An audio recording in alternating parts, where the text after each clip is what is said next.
Hello student, आप सभी लोग अध्ययन गुरु चैनल्स पर केमिस्ट्री क्लासेस आर्यन सर के साथ डिस्कस कर रहे हैं। और केमिस्ट्री क्लासेस में आपको डिस्कस कराया जा रहा है केमिकल बॉन्डिंग। पिछले क्लास में हमने क्लियर किया था आयनिक या इलेक्ट्रोवैलेंट बॉन्ड के बारे में। पिछले क्लास में हमने जानकारी जुटाई थी। जो हमारा पिछला क्लास था उसमें आयनिक या इलेक्ट्रोवैलेंट बॉन्ड के बारे में जानकारी क्लियर की थी। आज हम सेकंड बॉन्ड आपके सामने डिस्कस करेंगे, कोवैलेंट बॉन्ड। आज की बात रहेगी कोवैलेंट बॉन्ड। तो चलिएगा, जो भी स्टूडेंट क्लास अटेंड कर रहे हैं, चूँकि आज यूट्यूब की सारी सेवाएं क्लोज्ड हुई हैं, इसलिए आपको डायरेक्टली लाइव नहीं डिस्कस कराया जा रहा है।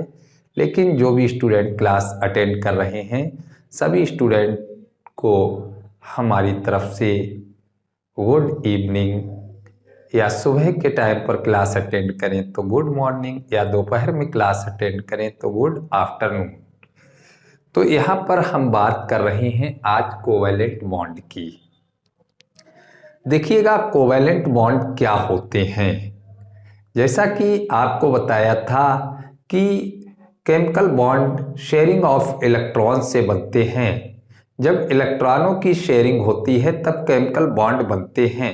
तो कोवैलेंट बॉन्ड की जब बात आती है तो जहाँ पर इलेक्ट्रॉन पेयर की शेयरिंग होती है, जब दो एटम इलेक्ट्रॉन पेयर की शेयरिंग करते हैं तो उनके बीच में जो बॉन्ड फॉर्मेशन होता है उसे कोवैलेंट बॉन्ड कहते हैं।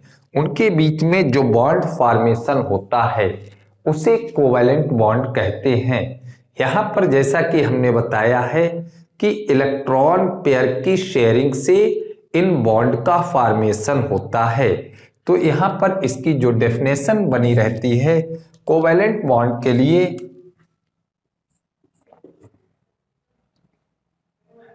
यहाँ पर हम ये बात डिस्कस किए देते हैं, यह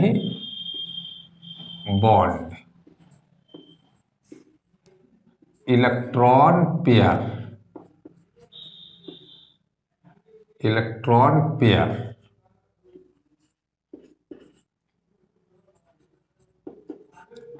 की साझेदारी से बनता है, शेयरिंग से बनता है।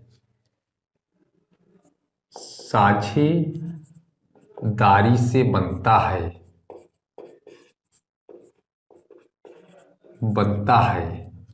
किसकी साझेदारी से? इलेक्ट्रॉन पेयर की साझेदारी। जब दो एटम के बीच में होती है तब इस बॉन्ड का फॉर्मेशन होता है। देखिएगा, अगर एक इलेक्ट्रॉन पेयर यूज में लाया जाए, एक इलेक्ट्रॉन पेयर हो, तो यहाँ पर बॉन्ड आपका रहेगा सिंगल। एक इलेक्ट्रॉन पेयर में बॉन्ड रहेगा सिंगल। कौन सा बॉन्ड होगा? Single bond. सिंगल बॉन्ड जिसे रिप्रेजेंट करते हैं इस तरीके से सॉलिड लाइन से। इसी तरीके से दो इलेक्ट्रॉन पेयर की अगर साझेदारी होती है, दो एटम के बीच में दो इलेक्ट्रॉन पेयर की अगर शेयरिंग होती है, यहाँ पर कितनी? दो इलेक्ट्रॉन पेयर की। बहुत अच्छे से आप डिस्कस कीजिएगा, हम आपको आपकी ही लैंग्वेज में डिस्कस करा रहे हैं। तो यहाँ पर जो बॉन्ड फॉर्म होगा उसे डबल बॉन्ड कहेंगे, और डबल बॉन्ड को रिप्रेजेंट करते हैं दो सॉलिड लाइन से। इसी तरीके से नेक्स्ट होता है, तीन इलेक्ट्रॉन पेयर की शेयरिंग हो जाए। यहाँ पर देखिएगा, तीन इलेक्ट्रॉन पेयर अगर शेयरिंग करते हैं, कितने इलेक्ट्रॉन पेयर? तीन इलेक्ट्रॉन पेयर। तो यहाँ पर जो बॉन्ड फॉर्म होता है उसे कहते हैं ट्रिपल बॉन्ड। ट्रिपल बॉन्ड इसे थ्री सॉलिड लाइन से रिप्रेजेंट करते हैं।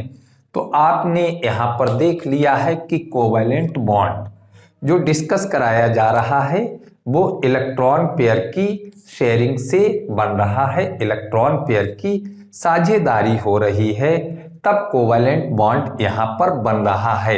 चलिएगा अब हम आपको कुछ एक्सरसाइज यहाँ पर डिस्कस कराते हैं, जिससे कि इस बॉन्ड को आप लोग आसानी से क्लियर कर लो। देखिएगा एक्सरसाइज में हम सबसे पहले यहाँ पर केस आपका क्लियर करते हैं Cl2। देखिएगा Cl2, Cl का एटॉमिक नंबर होता है 2,8,7। Cl का एटॉमिक नंबर होता है 2,8,7। तो Cl के बैलेंस सेल में कितने इलेक्ट्रॉन होते हैं? 7। Cl के बैलेंस सेल में कितने इलेक्ट्रॉन रहते हैं? 7। और Cl को जरूरत है अब कितने इलेक्ट्रॉन की? 1 इलेक्ट्रॉन की। 7 है, ऑक्टेट करना है तो जरूरत है 1 इलेक्ट्रॉन की। कितने की जरूरत है? 1 इलेक्ट्रॉन की जरूरत है।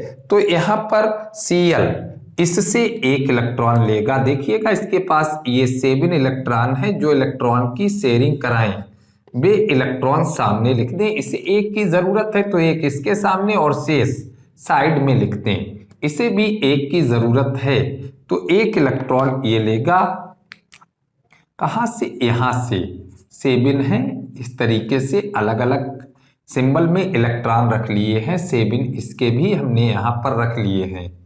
अब देखिएगा ये 1 इलेक्ट्रॉन यहां से ले रहा है और इसके कितने हो गए? बैलेंस सेल में 8 इलेक्ट्रॉन। काउंट कर लीजिएगा, 7 ये 1 ये। इसी तरीके से 1 इलेक्ट्रॉन ये यहां से लिए लेता है तो इसके भी बैलेंस सेल में कितने इलेक्ट्रॉन हो गए? 8। 7 थे, 1 ये। तो देखिएगा बीच में कितना पेयर आया है? 1 पेयर। 1 पेयर का मतलब है सिंगल बॉन्ड। 1 पेयर का मतलब है सिंगल बॉन्ड। तो Cl सिंगल बॉन्ड Cl, ये इसकी इलेक्ट्रॉनिक स्ट्रक्चर है। इसी तरीके से नेक्स्ट एक्सरसाइज देखिएगा, लिख दिया है O2।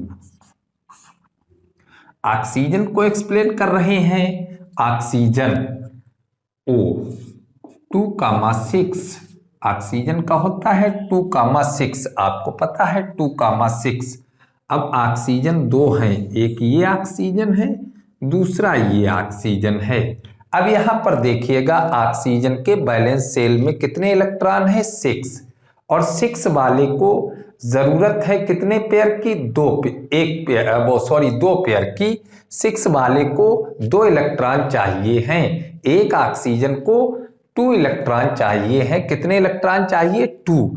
तो ये ऑक्सीजन 2 इससे लेगा और ये ऑक्सीजन 2 इलेक्ट्रॉन इससे लेगा। तो यहां पर देखिएगा ये ऑक्सीजन अपने 2 इलेक्ट्रॉन इससे लेगा तो 6 इलेक्ट्रॉन ऐसे रख लीजिएगा।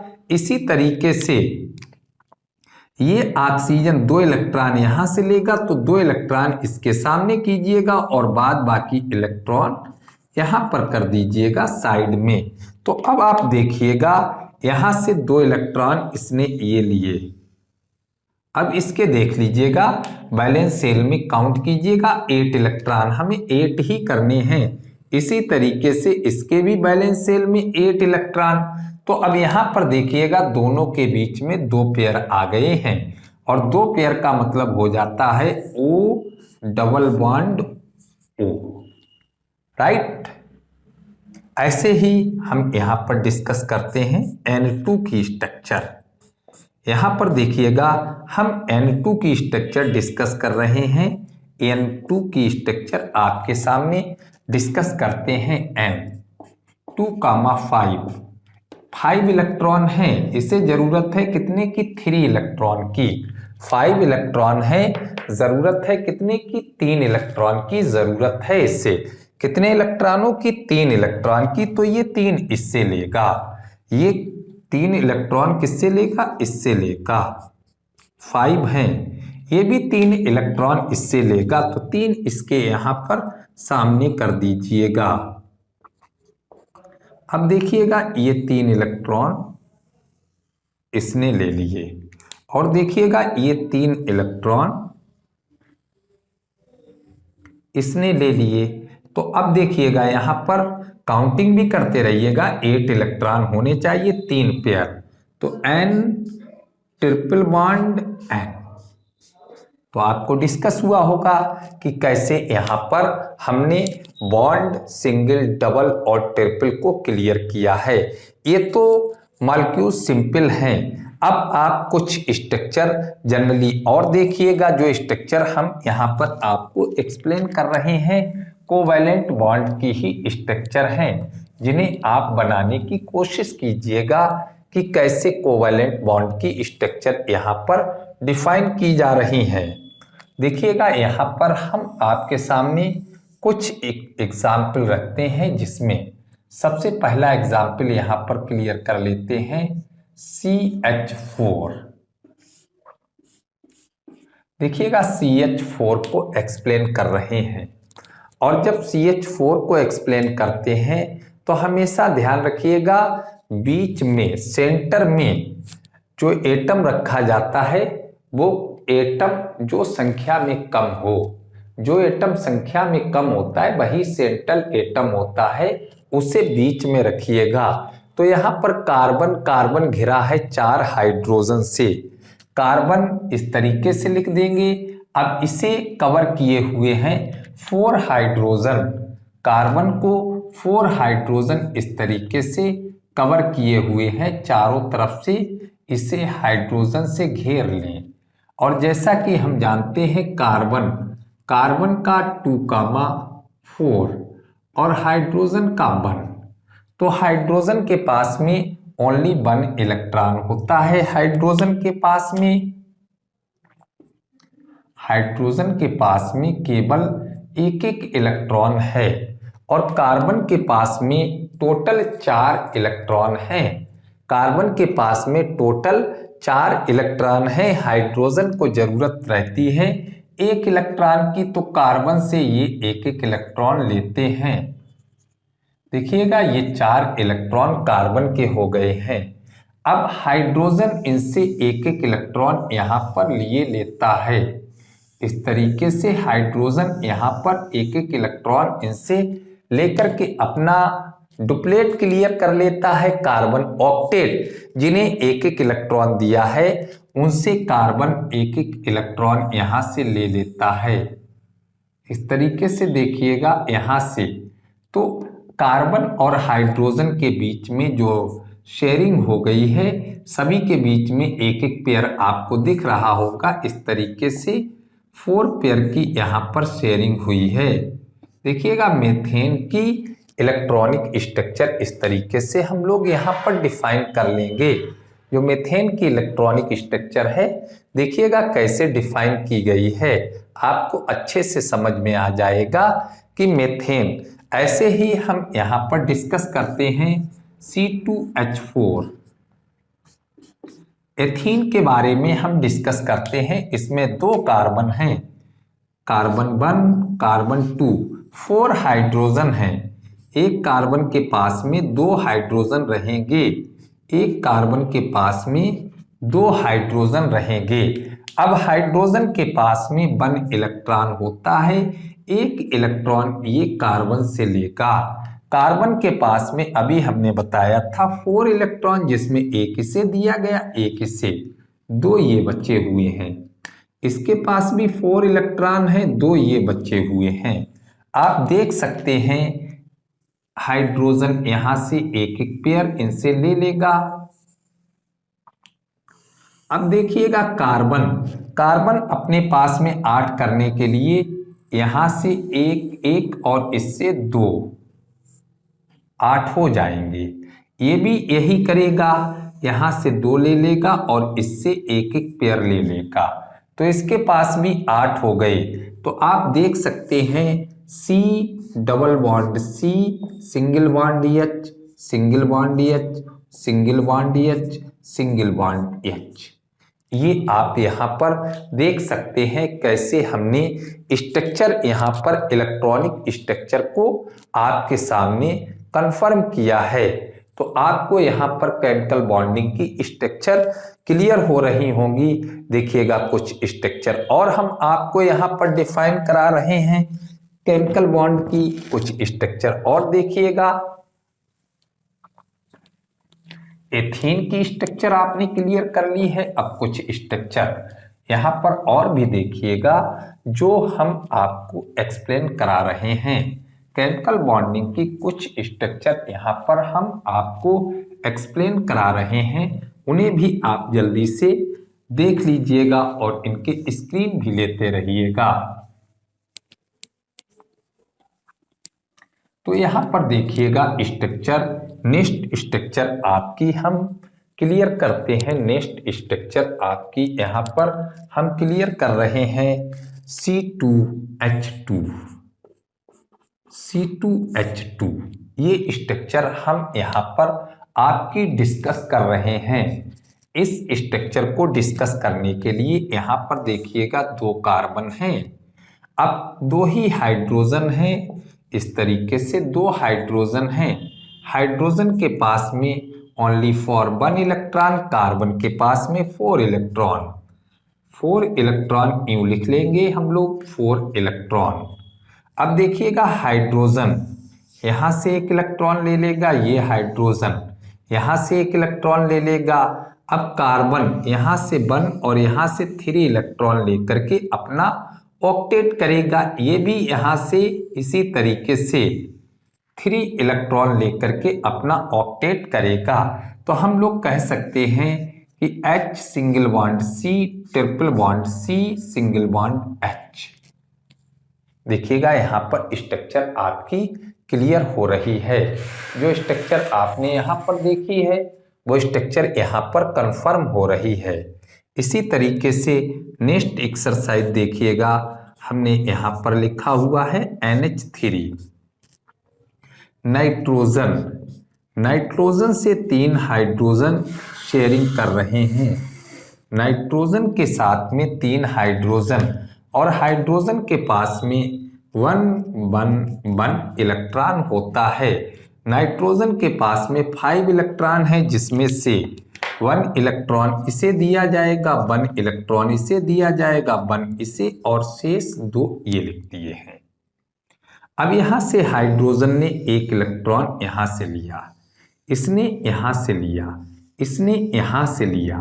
अब देखिएगा यहाँ से क्या रहेगा कि नाइट्रोजन इनसे अपना 1 पेयर ले ले, तो यहाँ पर इसके पास भी 8 इलेक्ट्रॉन हो जाएंगे। तो हम कैसे इसकी स्ट्रक्चर लिखेंगे, N single bond H, single bond H और सिंगल बॉन्ड H। देखिएगा NH3 की स्ट्रक्चर को क्लियर कीजिएगा जो आपने डिस्कस की है। NH3 की स्ट्रक्चर जो आपने यहाँ पर डिस्कस की है, देख लीजिएगा कैसे बनाई गई है। इसी तरीके से नेक्स्ट एक्सरसाइज आपके सामने हम रखते हैं H2O, ऑक्सीजन, इससे H एक ये और एक H ये जुड़ा हुआ है, 2 H के पास में 1 इलेक्ट्रॉन, इस H के पास में ऑक्सीजन के पास में इलेक्ट्रॉन है 6 इलेक्ट्रॉन में से 1 इलेक्ट्रॉन इसे दिया गया, 1 इसे दिया गया, बचे हुए इलेक्ट्रॉन यहाँ पर हमने लिख दिए हैं। अब देखिएगा ये हाइड्रोजन यहाँ से इलेक्ट्रॉन ले लेगा, ये हाइड्रोजन यहाँ से इलेक्ट्रॉन ले लेगा। अब जो ऑक्सीजन है वो इलेक्ट्रॉन यहाँ से लेगा। तो आप यहाँ पर डिस्कस कर सकते हैं H single bond O, single bond H। H2O की स्ट्रक्चर देख लीजिएगा, ये स्ट्रक्चर कहलाती हैं लुई स्ट्रक्चर। ये स्ट्रक्चर क्या कहलाती हैं, लुई स्ट्रक्चर कहलाती हैं। इस टाइप की स्ट्रक्चर लुई स्ट्रक्चर कहलाती हैं।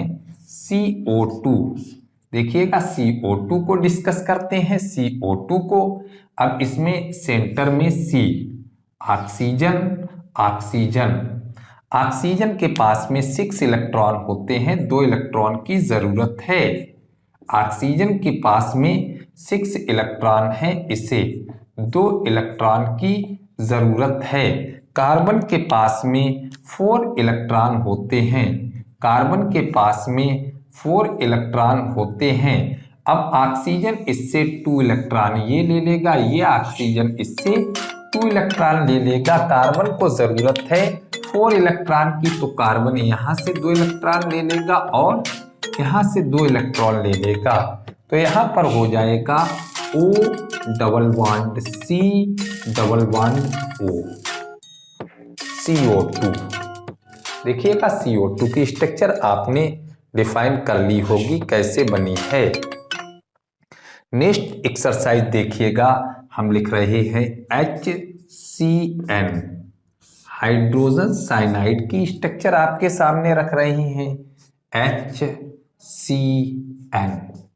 देखिएगा H के पास में 1 इलेक्ट्रॉन, N के पास में 5 इलेक्ट्रॉन है, 3 की जरूरत है, 5 इलेक्ट्रॉन है, 3 की जरूरत है।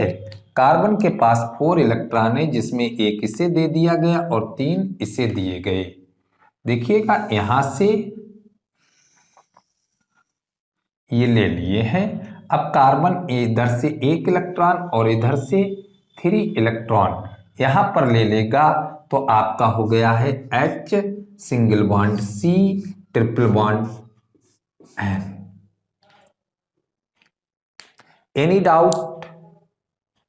जिस स्टूडेंट को कोई भी डाउट हो तो हमसे डायरेक्टली कांटेक्ट करें, तो हम उसका जो भी डाउट है उसे दूर करेंगे। जो भी यहाँ पर स्टूडेंट को कोई भी डाउट यहाँ पर हो रहा है तो हमसे सीधे कांटेक्ट करके अपना डाउट दूर कर सकते हैं, और आप इसकी तुरंत स्क्रीन शॉट ले लीजिएगा, जिससे कि नेक्स्ट आपका आगे एक्सप्लेन किया जा सके, आगे की क्लास आपकी एक्सप्लेन की जा सके। तो यहाँ की क्लास में हमने आपको डिस्कस कराया है आज की क्लास में कोवैलेंट बॉन्ड। पिछले क्लास में हमने डिस्कस कराया था आयनिक बॉन्ड के बारे में, आज की क्लास में हमने डिस्कस कराया है कोवैलेंट बॉन्ड के बारे में कि कोवैलेंट बॉन्ड कैसे बनता है। तो यहाँ पर आपके सामने बहुत सी एक्सरसाइजें क्लास में रखी हैं, जिससे कोवैलेंट बॉन्ड आपने डिस्कस कर लिया है, और किसी को कोई भी इस बॉन्ड से लेकर के प्रॉब्लम हो तो डिस्कस कर सकता है। नेक्स्ट क्लास में आपका हम डिस्कस करेंगे कोऑर्डिनेट बॉन्ड। तीसरा बॉन्ड डिस्कस करेंगे कोऑर्डिनेट बॉन्ड। पहला बॉन्ड क्लियर किया था आयनिक बॉन्ड, दूसरा क्लियर हुआ है कोवैलेंट बॉन्ड। नेक्स्ट क्लास में आपका डिस्कस रहेगा आयनिक बॉन्ड। इंशाअल्लाह ताला नेक्स्ट क्लास में आपसे फिर मिलेंगे। All the best, thank you.